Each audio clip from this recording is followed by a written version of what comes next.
ایک چوڑیاں بیچنے والی کو مجھ سے پیار ہو گیا. اس کی کیا کمال محبت تھی. وہ جہاں بھی جاتی وہاں کی مشہور چیز میرے لیے تحفے میں لاتی تھی. وہ میری خاطر میرے شہر میں 4 سال تک رہی. روزانہ میری منتیں کرتی اور روتی رہتی تھی. کہتی ہوتی تھی کہ میرے نال شادی کر لے. میرے لگاتار انکار پر وہ واپس اپنے آبائی گاؤں جھنگ چلی گئی. کچھ عرصے بعد میں اپنے دوستوں کے ساتھ باہو سلطان کے مزار پر گیا. میں ادھر مزار کے باہر کھڑا تھا کہ پیچھے سے کسی نے میرا بازو پکڑا. دیکھا تو وہی چوڑیاں بیچنے والی تھی. خوشی کے مارے وہ کہنے لگی کہ عاقب میری دعا رنگ لے آئی, تیرا دیدار ہو گیا, شادی عید ہو گئی. میں جب بھی دربار پر آتی تھی عاقب تجھے مانگتی تھی. اب تیرے لیے بیٹھی ہوں, شادی نہیں کی. پھر اس کی آنکھوں میں آنسو آ گئے.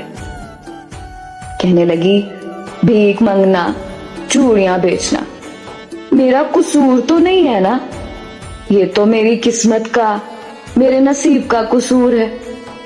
تو سزا مجھے کیوں مل رہی ہے. وہ سب کے سامنے میرے گلے لگ کے رونے لگی. کہنے لگی کہ ایک دفعہ میرے ساتھ میرے گھر چلو.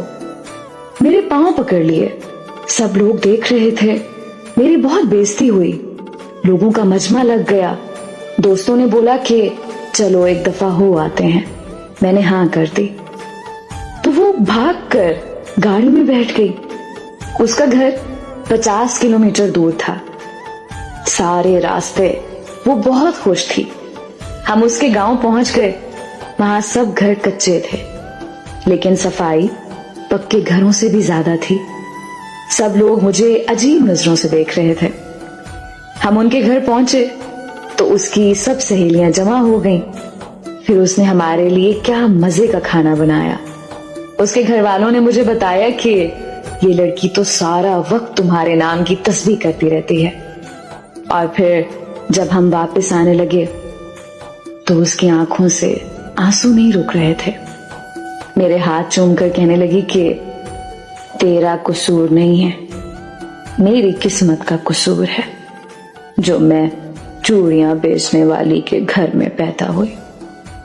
بڑی مشکل سے ہم سب نے اسے چپ کرایا اور پھر ہم واپسی کے لیے نکل آئے.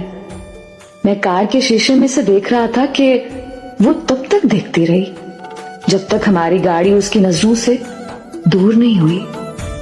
وہ ہماری آخری ملاقات تھی. پھر ایک دن میرا اس سے ملنے کو دل کیا تو میں اس کے گاؤں چلا گیا. اس کے گھر والوں نے بتایا کہ تمہارے جانے کے بعد وہ بہت بیمار رہنے لگی تھی. کھانا پینا ہنسنا سب چھوڑ گئی تھی اور ایک دن اس کی موت ہو گئی. مجھے اس سے محبت تو نہیں تھی پر میں آج بھی اسے روز یاد کرتا ہوں اور ہر سال عید کے دن اس کی قبر پر جاتا ہوں. تیرے بعد نظر نہیں آتی مجھے کوئی منزل. کسی اور کا ہونا میرے بس کی بات نہیں.